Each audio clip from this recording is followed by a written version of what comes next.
Good afternoon, and welcome to the last of the Healthy Food Actions Meat Matters webinars.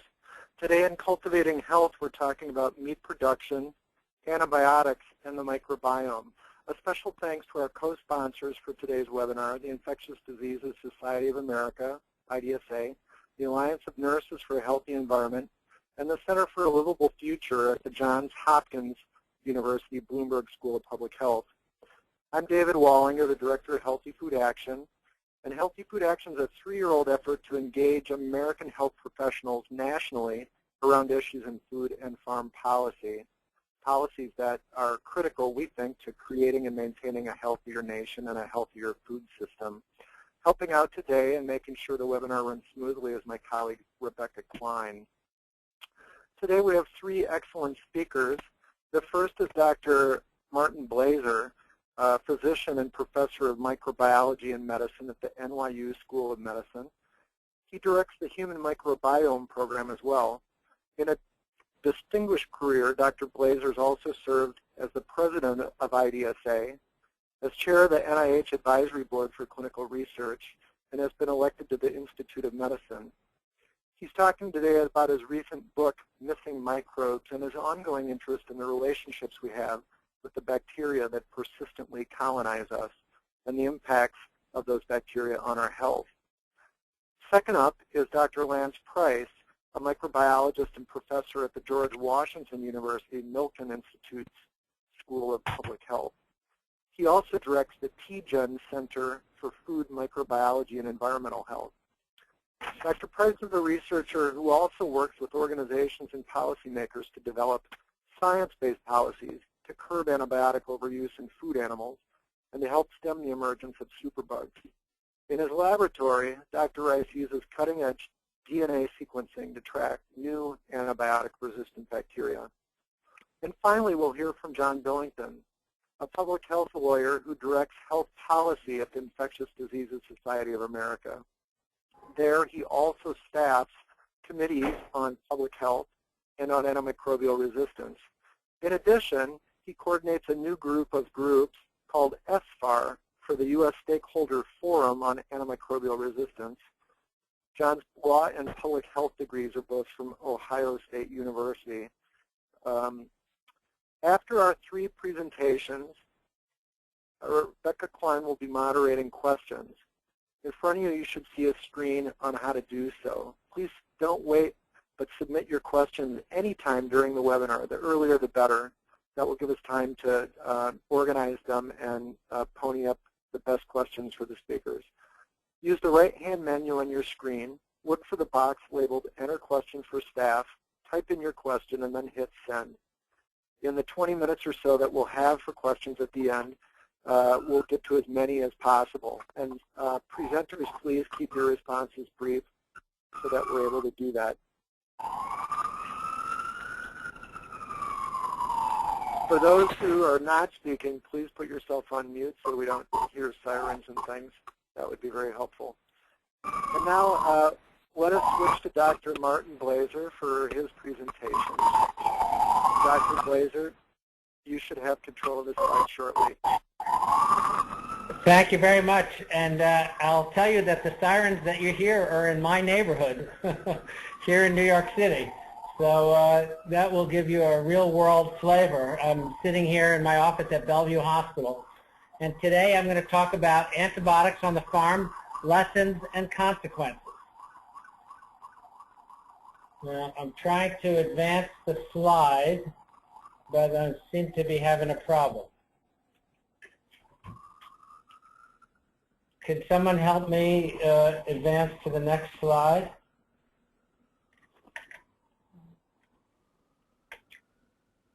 There we go. Okay, let's see. Is that fine? So let's begin. I'm going to be talking about the human microbiome. And the microbiome are all the microbes that live in the human body. If we took a census of all the cells in the human body, we would find that we humans had about 3 times 10 to the 13th cells. That's about 30 trillion cells. And on this figure, I've represented that as the red leg. The rest of the body, about 10 to the 14th, about 100 trillion, is all the microbial cells in the human body. Our microbial cells outnumber our human cells. It raises the question, who are we? Can I have the next slide, please?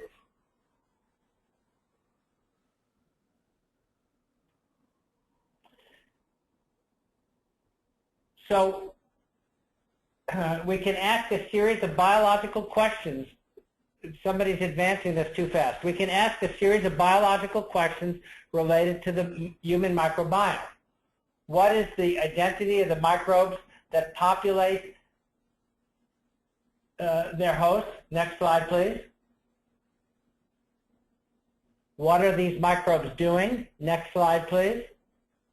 How is the host responding to them? Next slide, please. What are the forces that maintain equilibrium among the populations? Why don't they kill us? Why don't we kill them? How can we be living together for all these years? Next slide, please. And what are the unique characteristics of each individual? How do each of us differ? Next slide, please. And very importantly, with this knowledge, how can we manipulate the microbes in our body to improve human health? Next slide, please.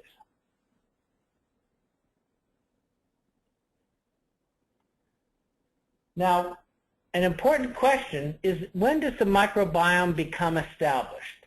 And in this slide, I'm showing an answer to the question. This is from a study that was published in 2012 of healthy people in the USA, Amerindians in South America, and Malawians in Africa.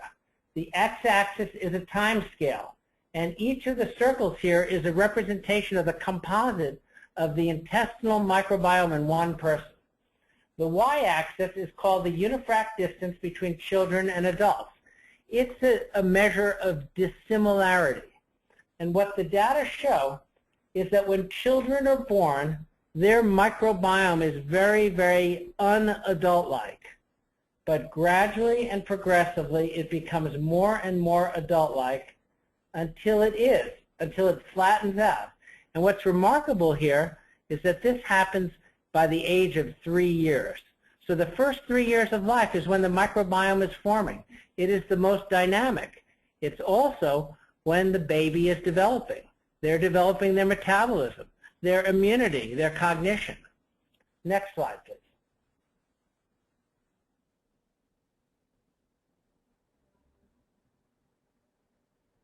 Now, I'd like to talk about obesity.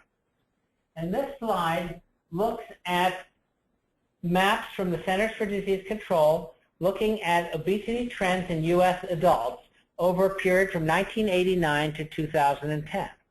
And what the maps show is that in 1989, there is no state in the United States where more than 14% of adults were obese. By 2010, there's no state where less than 20% of the adults are obese, and the national average is 30%. What's remarkable is that this is happening all over the country, and the difference between the first and the last maps is only 21 years. Something very powerful must be going on. Next slide, please. Here we're looking at obesity trends among U.S. children and adults from national surveys from 1971 to 2006, a 35-year period. And the graphs are color-coded by the age of children.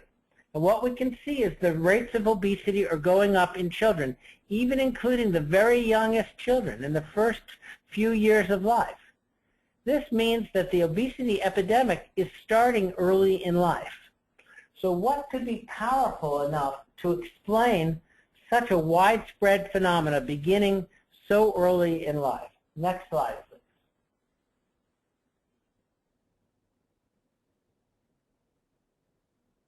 Could I have the next slide, please?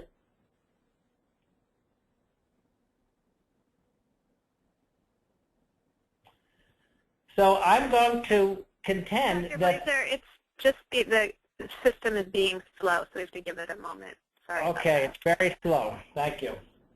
I'm going to contend that what has gone wrong is all the use of antibiotics.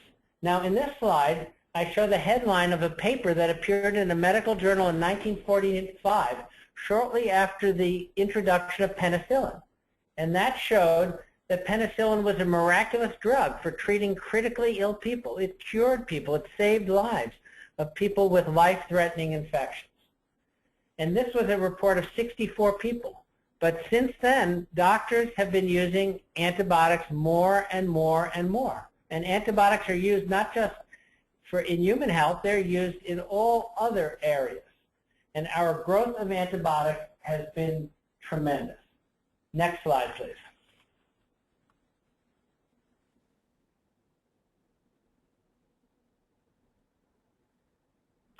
Next slide, please. It's coming. My apologies for our Please pay attention. Thank you. So, antibiotics are everywhere in the world. It's not just in the United States. In many countries of the world, you don't need a prescription to take antibiotics. When people don't feel well, they take an antibiotic.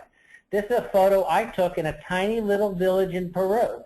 Between the drinks and the car batteries are the generic over-the-counter antibiotics. In China, antibiotic use is estimated to be 2 to 4 times greater than the use in the United States. Antibiotics are everywhere. Next slide, please. Recently, the CDC did a survey of antibiotic use in the United States in the year 2010. And what they found is that there were 258 million courses of antibiotics. That translates into 833 courses per 1,000 populations. That's 5 courses for every 6 people in the United States. And that level of use of prescribed antibiotics has been going on year after year. Next slide, please.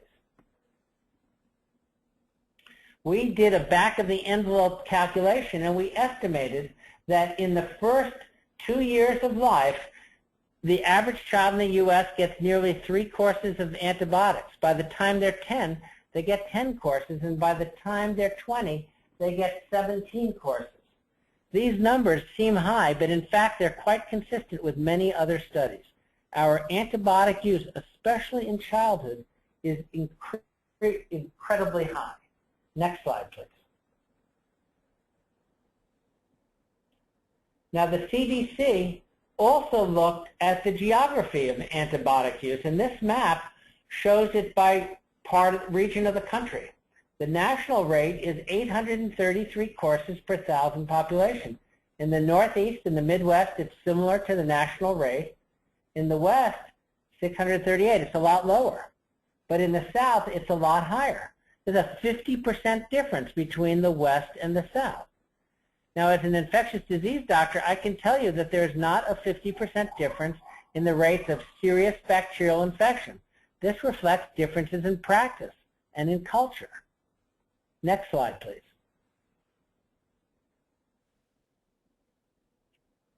So there's just a delay in loading the maps, folks, with these bigger pictures, Okay. so it should be coming.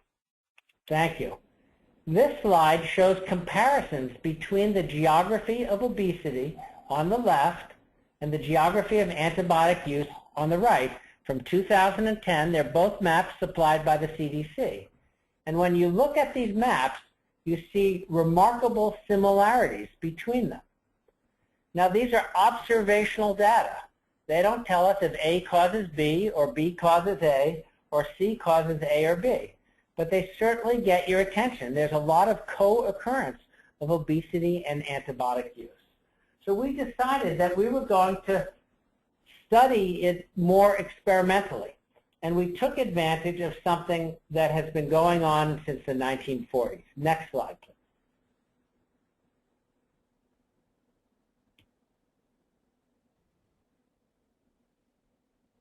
And that is that farmers have been giving antibiotics to farm animals for the last 70 years to promote their growth. Next slide, please.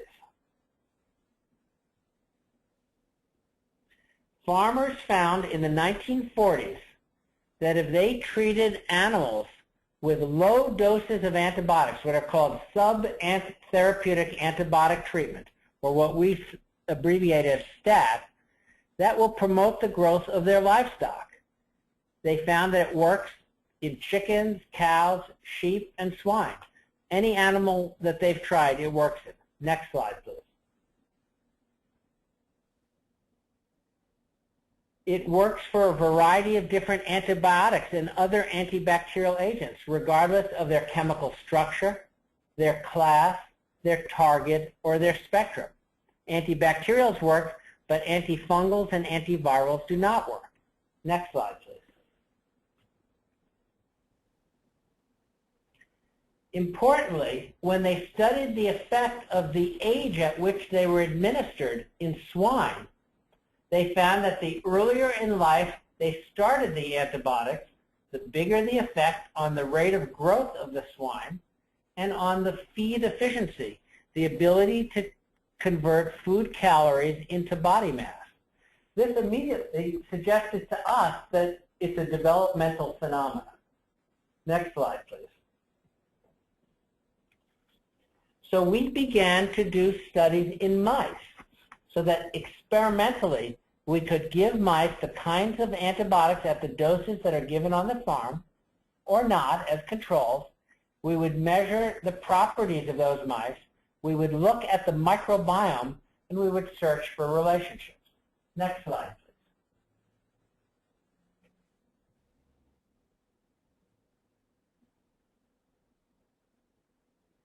Now, our initial studies were begun by Dr. Il-Sung Cho and published a few years ago. And Il-Sung gave mice doses of antibiotics shown in the upper right panel, similar to what are given on the farm, compared to control, and he measured the amount of body fat in the mice. And he found that the antibiotics increased the percent of body fat. And you can see it on the left side by these DEXA scans.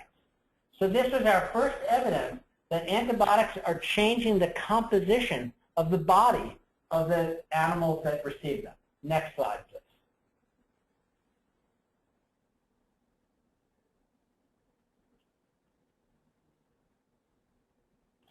In fact, Il-Sung found many things, and this slide shows some of the proposed mechanisms for how the stat is inducing adiposity or fattiness in the developing animals. We presented evidence that the antibiotics, no, you go back please, that they changed the composition of the colonic microbiota. They altered the representation of genes producing short-chain fatty acids. They increased the synthesis of short-chain fatty acids. They increased the genes in the liver that make fat, and they increased fat throughout the body. Next slide, please. Following that, Lori Cox, a student in the lab, did an experiment that we called FatStat. She asked, what's the effect of adding a high-fat diet and stat antibiotics on body composition? So her experiment in mice began with two groups of mice, either getting the stat antibiotic or not. All the mice were on normal food until 17 weeks of age, when half the mice were put on a high-fat diet. Next slide, please. Here are the major results for the metabolism in male and female mice, looking at total mass on the left, fat mass in the middle, lean mass on the right. If we look at the male mice, total mass, the upper right left-hand corner first, the bottom line is normal chow, no antibiotics. The next line up is when those mice got antibiotics. They were bigger, just like on the farm. The next line up is when they were put on a high-fat diet. They got bigger still, and high-fat plus antibiotics, they got the biggest. We go all the way over to the right, we see that the antibiotics increased the lean mass, the muscle mass, just like on the farm. And if we look in the middle graph at the fat mass, we see that after 17 weeks, the mice on the high-fat diet got a lot of fat, but even more if they were on antibiotics. And if we go shift down one panel and look at the female mice, the fat mass, we see that the effects are even more so. The amount of fat has doubled as a result of being on the antibiotic. The antibiotic has potentiated the effect of the high-fat diet. And this was a remarkable find. Next slide, please.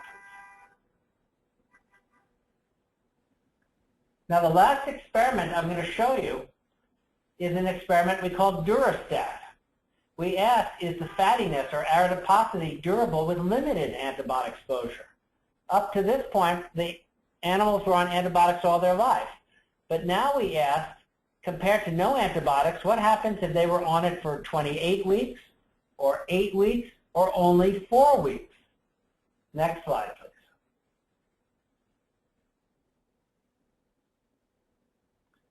So here, we're looking again at total mass, lean mass, and fat mass. The black line is the control group. And what we found is that even 4 weeks of antibiotics was sufficient to increase total mass, lean mass, and fat mass. It was enough. They didn't have to be on antibiotics for their whole life. Just that period of exposure early in life made the whole difference. Next slide.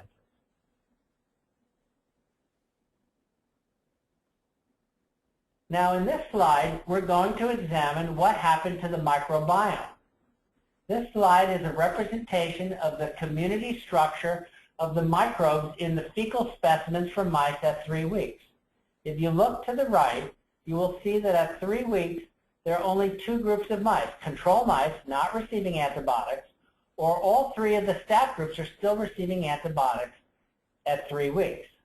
If you look to the left, we see what is called a principal coordinates analysis, where each circle represents the composite of the gut microbiota in one mouse. The black dots are the controls. The orange dots are the stats. Those 2 groups are similar, but they're not identical. And that's not surprising because one group has been on antibiotics for 3 weeks. Let's go to the next slide, please. Now we're looking at the community structure at 8 weeks. And at 8 weeks, there are 3 groups. No antibiotics, continued antibiotics, or on antibiotics for 4 weeks, and off for 4 weeks. Now, if we go to the left side here, we see that the controls are in black, the continued antibiotics are orange, they're even more separated than before. That's not surprising. One group is on antibiotics. But the group that was on the antibiotics and stopped, their microbiota looks like the normal group. In other words, it had reverted back to normal. So the effect of the antibiotic on the microbiota was transient. It was temporary. But if you look at the upper right-hand corner, you see that the effect on the fat mass was permanent. So a transient change in the microbiota early in life, even if it goes back to normal, is sufficient to cause a lifelong change in fattiness. Next slide, please. By 28 weeks, all the mice have gone back to normal except for the ones staying on antibiotics. Next slide, please.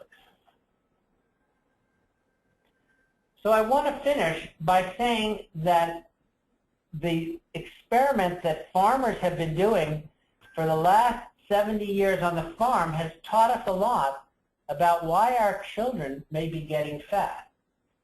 But at least you think that the picture I'm showing you is what's really going on the farm. Let's go to the next slide.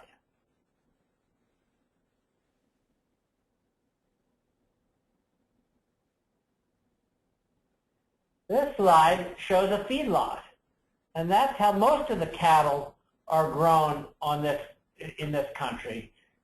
Thousands and thousands of cattle very tightly packed together. And they're given a lot of antibiotics. Next slide, please. We now know that there are collateral effects of these growth promotion practices that are done on the farm. Next slide, please. First, we have known for a long time that some antibiotic resistant bacteria get into our food. We are now learning that sometimes the antibiotics themselves get into our food.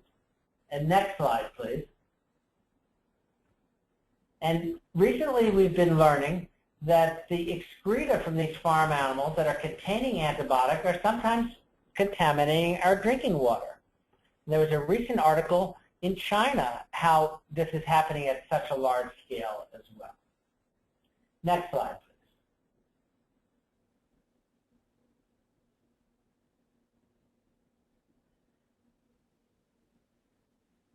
Next slide, please. Yes. So what can we do? Well, here's a recent headline from December from last year. Nation's largest school districts to procure antibiotic-free chicken. Public interest groups, public policy groups are trying to take antibiotics out of the farm so that there is not these collateral effects. We collectively need to be doing more of this. Next slide, please. Finally, I want to take this opportunity to bring to the attention the book I have written about this for the general public. It's called Missing Microbes. As you can see, everyone is reading it, and I thank you for your attention.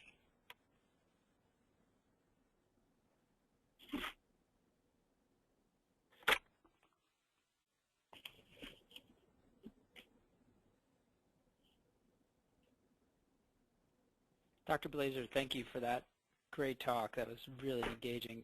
This is Lance Price, and I believe the next panelist up. And while my slides are getting queued, I wanted to just tell you I'm a professor at the George Washington University and also hold an appointment at the Translational Genomics Research Institute in Arizona, where I direct the Center for Food Microbiology and Environmental Health, the Center for Microbiomics and Human Health, and we're just now starting the Antibiotic Resistance Action Center. Now, besides too much to do, these three centers do converge on one subject, and that is antibiotic use in food animals. And this really crosses across all these issues, and as you heard, antibiotic use in food animal production can affect not only the animal microbiome, but also ours and our health. And so I want to dig into that aspect a little bit more. So I think we're all used to thinking about food in terms of nutrients, and this is the horribly redrawn food pyramid. And so microbiome researchers like myself also think about food in terms of nutrients and how those nutrients might feed the microbiome and then have impacts on our health, on how much fat we produce or even our mood. But also as a public health person, we're sort of the negative Nellies of the crowd, and we realize or we think about food as much more than that. It's really the nutrients are just the tip of the iceberg. We're always thinking about the bad things that can come along with the food. You know, these food additives like the BPA and melamine and trans fats, and then the food contaminants like allergens and toxins and pathogens. And hopefully now you're also thinking about potentially antibiotics. But the thing that I'm really interested in is the delivery of antibiotic-resistant bacteria and how that might also affect our microbiome. And so, you know, as we just heard from Dr. Blazer, antibiotic use in food animal production causes these changes in microbial communities in the animals. And that can lead to different ways of taking up nutrients and then also long-term effects on their fat. But these antibiotics also elicit important population changes. So that is the individual populations of microbes within that community of microbes. Things like, you know, the E. coli populations or the salmonella populations or the staph populations. And the thing that I'm most interested in is how the use of antibiotics can select for drug-resistant bacteria within those populations. So this is a very small population of bacteria. Let's pretend this is E. coli. Each of these little red dots or ovals is an E. coli. And the one with the lightning bolts is a drug-resistant E. coli. Now bacteria become resistant due to mutations and exchanging genes all the time in the background. So there's always a potentially bad apple in the group, but only in the context of antibiotic use do you really see this rapid change. And so what happens is that the drug susceptible, that is the non-resistant bacteria, will die off, and the resistant ones will then go on to multiply. And the thing with bacteria is that they multiply very quickly. They double. E. coli, for instance, can double every 30 minutes. So you can go from a single resistant cell to over 1 billion in 24 hours. And so these changes can happen fast. And so we have to think about very carefully how we're using antibiotics. And as you heard, when we feed animals antibiotics, that same selective pressure can happen in the animals, and so you can select for drug-resistant bacteria in the animals, like this horribly drawn little Fisher-Price pig here on the left. And then when we butcher those animals to make things like pork chops and chicken legs, we inevitably contaminate some of that meat with these drug-resistant bacteria, which can then go on to cause infections in people. Well, you know, historically, we've thought about this in terms of the classic foodborne pathogens like Salmonella and Campylobacter and the 400,000 drug-resistant infections that they cause in the United States each year.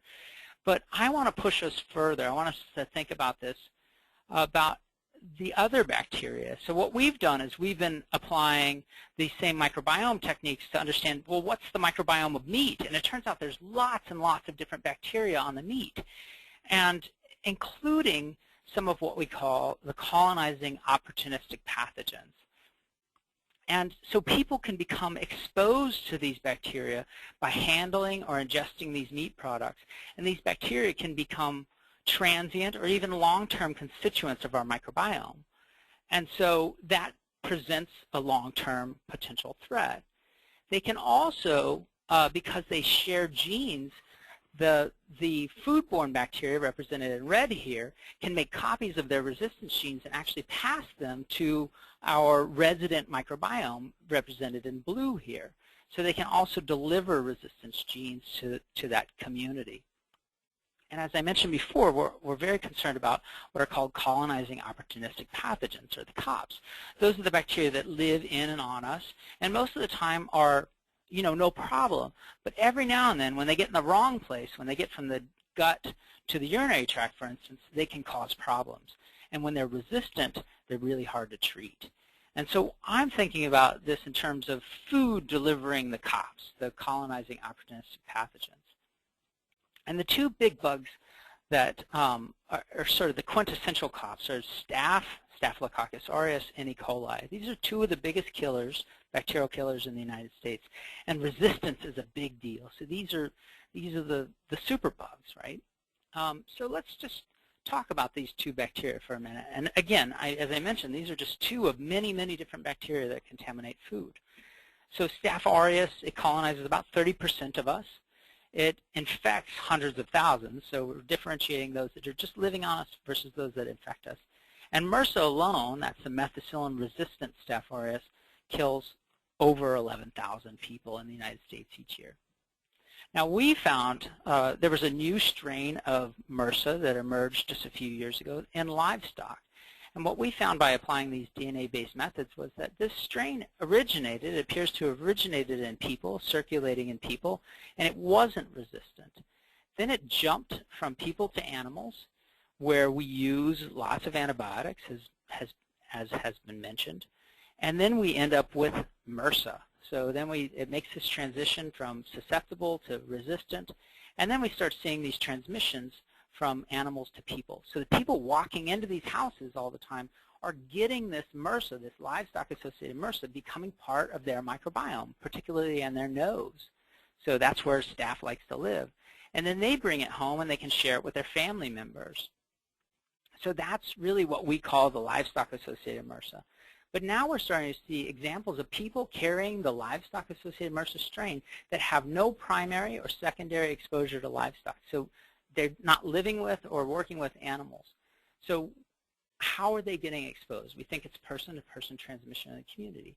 We now see examples of this getting introduced in hospitals and causing outbreaks in hospitals as well. And it's definitely the livestock-associated strain.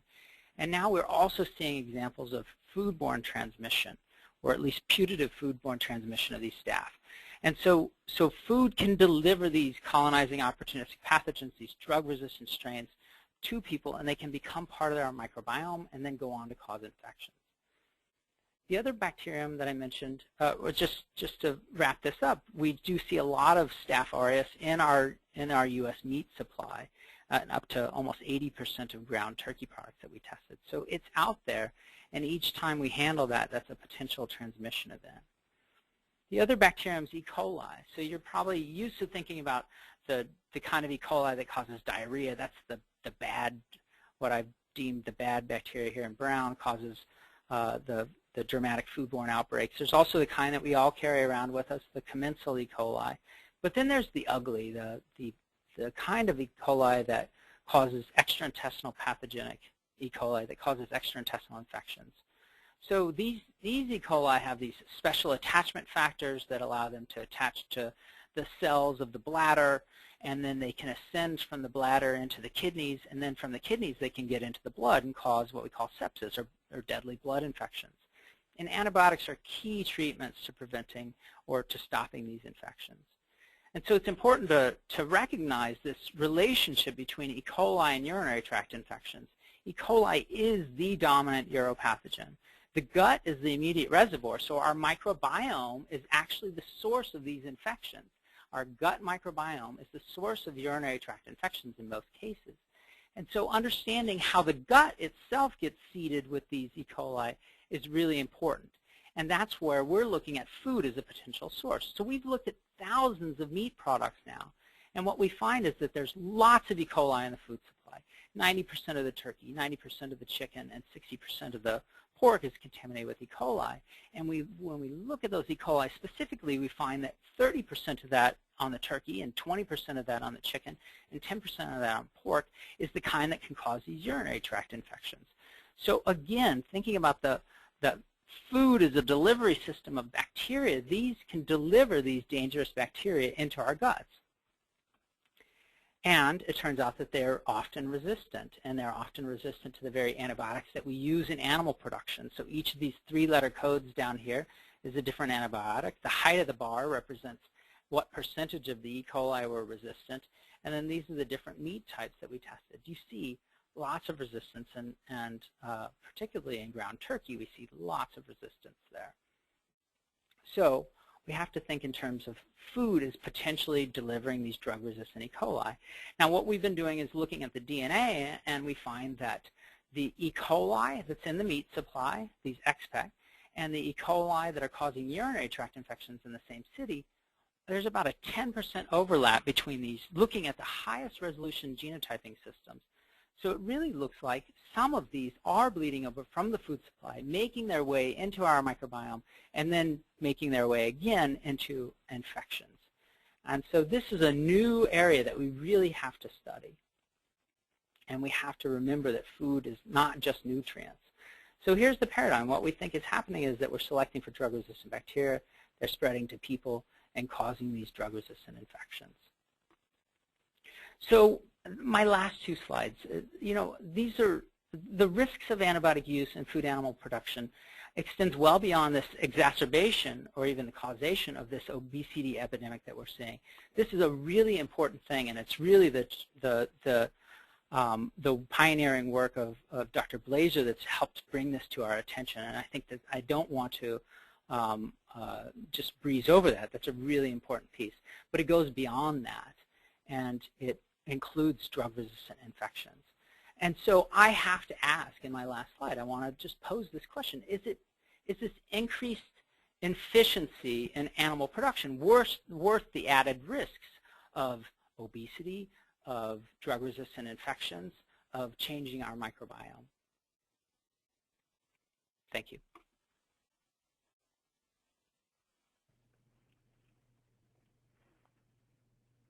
Well, hello, everyone. This is John Billington. I'm the Director of Health Policy with Infectious Diseases Society of America, and I want to thank Drs. Blazer and Price for their presentations. And I'm going to be very brief. I'm going to give a quick, big picture view of the recent and expected policy developments on the topic of resistance. Now, it looks like I might need help advancing slides as well. Next slide, please.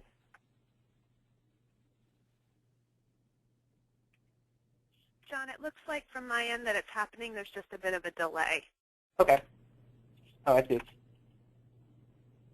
I'll back up a second. Oh.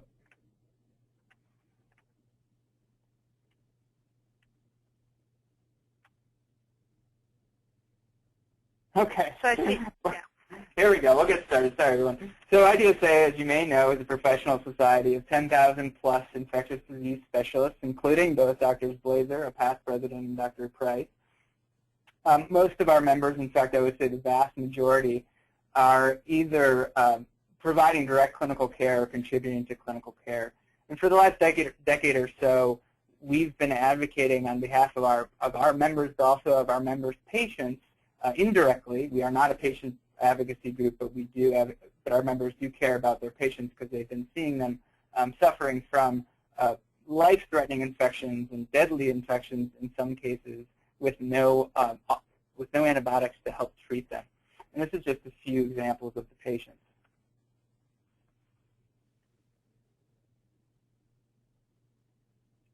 Looks like I'm advancing, but it's not. Okay. So one of the big issues that IDSA is focused on is the dwindling arsenal of antibiotics to treat these infections. And this is just one illustration of FDA approvals over the last several decades, and you can see an alarming trend. And now there's a little uptick near the end, but it's way too early to say whether that is a trend. And there are many reasons that this is happening: scientific reasons that have been discussed, economic reasons, and regulatory reasons. But we don't have time to get into that, but I'm happy to answer any questions about that. And please bear with me. I am advancing, but it's taking a second.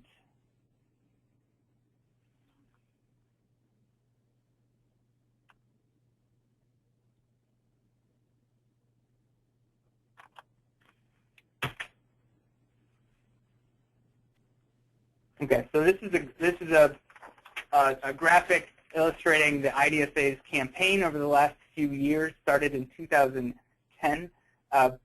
That's called the 10 by 20 initiative. The goal of the 10 by 20 initiative, of course, is to get 10 new antibiotics by 2020. And you can see that some progress is being made. We're about halfway there, but it's not a sign that we don't need new incentives. IDSA has called for any antibacterials to address the gram-negative infections, which were discussed just now by Dr. Price. Better antimicrobials to treat gram-positive infections, and we've seen some better progress there, especially for skin infections. And then oral antibiotic options for things like complicated UTIs that were discussed, for sexually transmitted infections like gonorrhea and others. Of these most recent FDA approvals, number 5, the most recent one, is the only one to actually help treat gram-negative infections, and that's an important thing to point out. So a lot of work still needs to be done.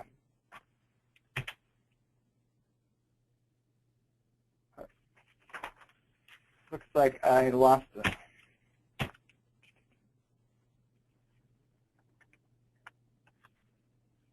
Well, I've lost control of my slides, so I'm just going to keep moving on. I'm on slide 5 now. Thank you. IDSA's position on stewardship, I'll briefly go over this because we've just talked about it, is that everyone is responsible in society for judicious use of antibiotics. We've adopted what we called a One Health view of the problem. And while we know that antibiotics are everywhere, as Dr. Blazer mentioned, we don't really have a magic pie chart showing what percentage of antibiotic use in what particular setting is affecting what percentage of human morbidity and mortality. But we do know, the science shows very clearly that the more antibiotics we're putting into our bodies, into animals' bodies, and into the environment in general, is increasing our chances of being exposed to resistant bugs. And that's the problem. So what can be done? Well, IDSA's advocacy focuses on a few things, but one is on funding for public health efforts, especially those to address antibiotic resistance. Most experts agree at this point what is needed. We need better surveillance infrastructure, better on data and antibiotic use and resistance in humans. We need better infection control policies and practices. We need stronger stewardship policies in both human and veterinary medicine. And we need a bigger investment in research and development for both antimicrobial and diagnostic products. But to do this, we need to adequately fund our biggest public health agencies that do this stuff, and there's a lot of them. I'm going to advance one slide.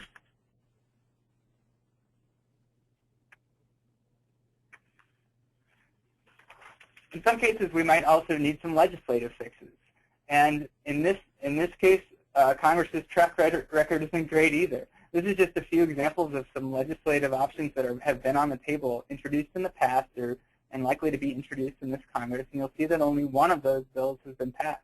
A great first step for incentivizing antibiotic development, but certainly not addressing all components of the problem. Next slide, please. Becca, if you could help me. It's going. There you go. You got it. It's just slow on the uptake. Looks like it skipped one.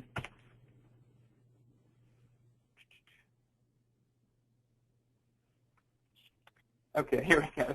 So despite what I've said, there is some reason for optimism in the U.S. and abroad.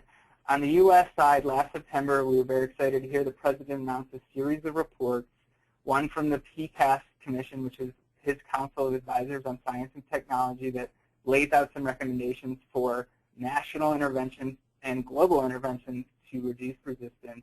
The President also released a national strategy on combating antibiotic-resistant bacteria, or the CARB initiative.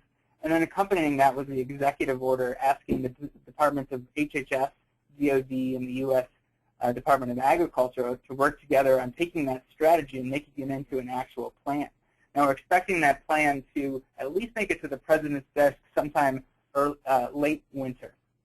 February 15th was the due date, but we are not certain whether we're going to see it. And what we do know is the public will probably not see it until later this year, hopefully by this summer. But we're keeping tabs on that.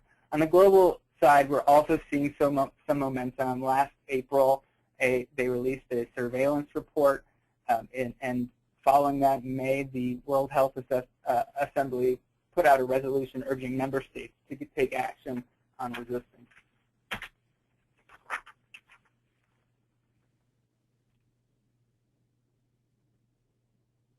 Go to the next slide. There we go. So if we've heard anything today, though, I'll quickly mention, I'm going to wrap this up, is that this is a big multi-pronged problem that requires multi-pronged solutions.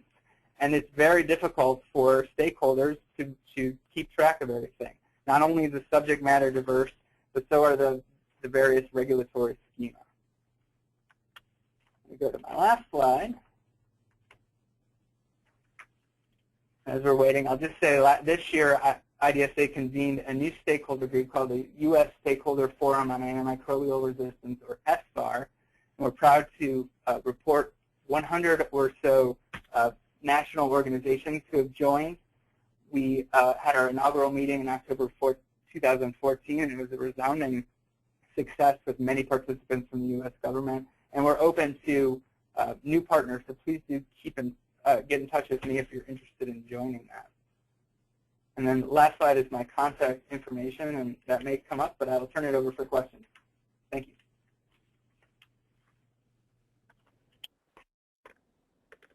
Great. Thanks, everybody, for your patience with our technology, and thank you to our fantastic speakers.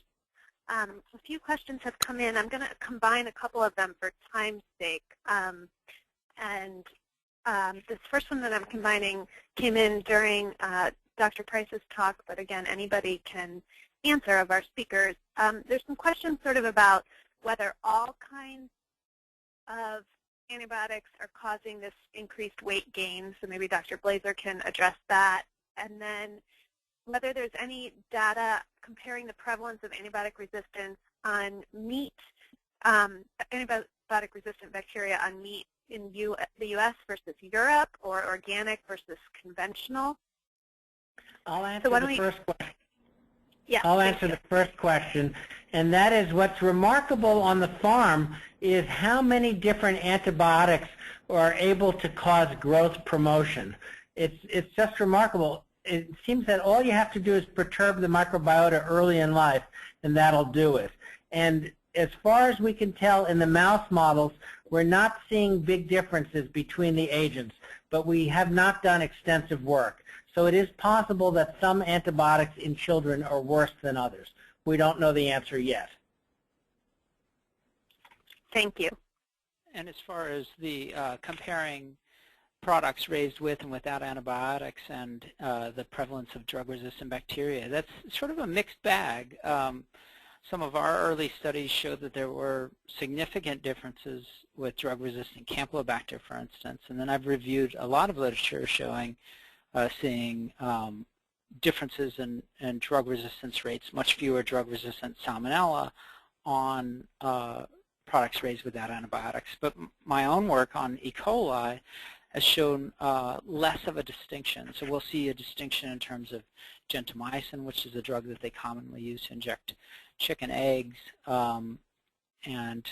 But across the board, we don't see the kinds of distinctions that we would have expected. And I think part of that is coming from the fact that these are such vertically integrated systems that you have the organizations that, a company that will have both conventional brands and quote-unquote raised without antibiotics brand or organic brands are still sourcing their eggs from the same breeder stocks. So the birds that actually lay the eggs can be treated with antibiotics. Under organic standards, the eggs themselves can be injected with antibiotics. And so we think that part of that is where we're sort of muddying this distinction. And then on the back end, you also, if you slaughter the animals in the same facilities, you can have cross-contamination of the microbes. But this really deserves more attention because people are paying a premium and they should be getting a premium product in terms of its safety. Thank you. There's a question here. It's a little bit long, so bear with me while I read it, but it has to do with policy issues. We're wondering, this participant is wondering, why are greater monopoly price protections on new antibiotics under the GAIN Act, whether there are any breakthroughs, or how is this a strategic step forward? Given the limited financial resources, what does IDSA consider to be more prudent, cost-effective strategies for addressing antibiotic innovation rather than sort of a kitchen sink throwing incentives at the industry? Where are the scientific bottlenecks to antibiotic innovation and how can we address these? So it's kind of a lot at once. So I'll let you go at it how you want to, John. Well, I'll try to briefly respond to that. And I did highlight some of the economic incentives that IDSA has been working on, but that's not to say that we've ignored the need to address some of the scientific and regulatory issues that are facing facing manufacturers today as well.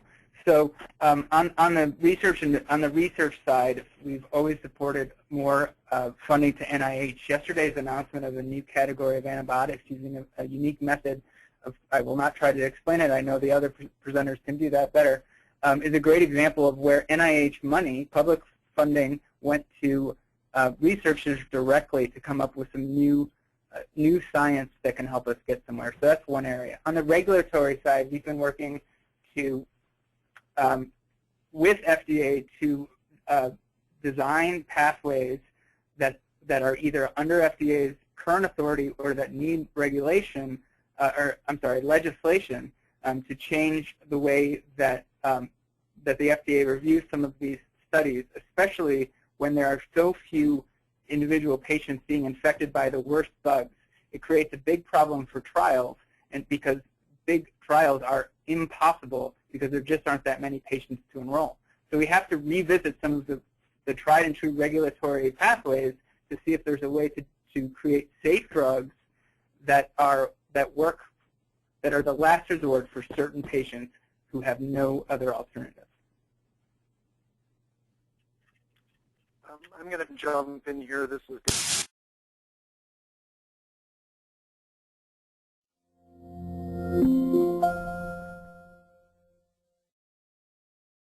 of avoiding some antibiotic use and exposure in children. And Dr. Price talked about the same in animals. What are the incentives like for reducing antibiotic use and exposure?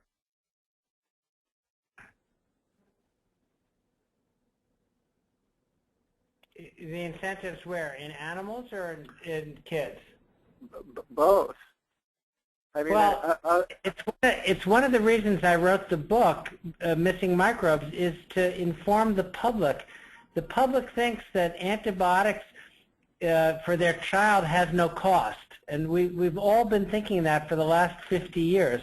But it's becoming increasingly clear that there is the potential of a cost to their child, that it increases their risk for a number of diseases, including obesity. And as the public becomes more informed and the profession becomes more informed, I believe that antibiotic prescribing will diminish. As I showed on the map, there are big regional differences in antibiotic prescribing. So it's not that there's just one way to do it. There's a lot of gray area, and education about the side effects of antibiotics will be very important.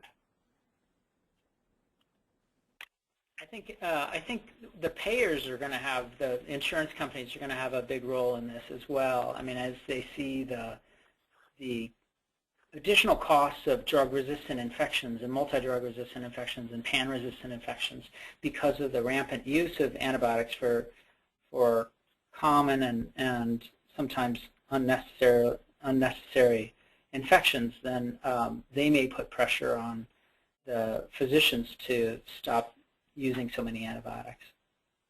And then from a government policy perspective, on the human side, the Centers for Medicare and Medicaid Services has some leverage through their regulatory power to enforce antibiotic stewardship in facilities that participate in Medicare and Medicaid. So IDSA is supporting what we hope will be a forthcoming regulation that requires hospitals and long-term care facilities and other facilities that participate in Medicare and Medicaid to adopt antimicrobial stewardship programs as a condition of participation. On the animal side, FDA has the leverage there, and they have released some voluntary guidance. We don't have enough time to get into it today. There are some critics that it doesn't go far enough. There are some that say that it should work, but it's too early to tell whether it will and can work. One of those critics is on the panel.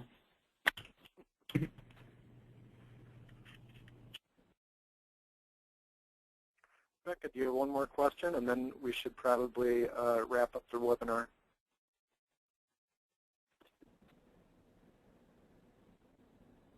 I think her phone may be having problems. Panelists, do you have any last thoughts before we wrap up? I think it was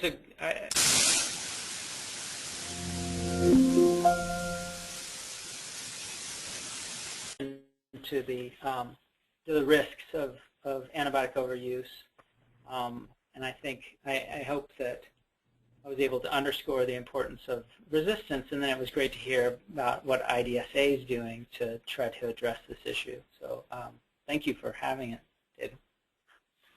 Well, let me add my thanks to all the presenters. Excellent job, and to the patience of the audience with the technology, which was sometimes slow. I want to point out that if you have colleagues that missed today's webinar or you want to re-watch it, we do, after a few days, post the webinar at healthyfoodaction.org. So anyone registered will be able to get a link on Monday on how to view that. And it will also enlist you in the network to be apprised of upcoming webinars. We've got some with some prominent authors like Mark Hyman, as well as Dan Barber, a chef at Stone Barns in New York, and Daphne Miller, the author of Pharmacology. And in the meantime, please follow us on social media at Healthy Food Action on Twitter and on Facebook. And again, thank you, panelists, and until our next webinar, thanks to the audience. Thanks for having me. Thank you. Thank you.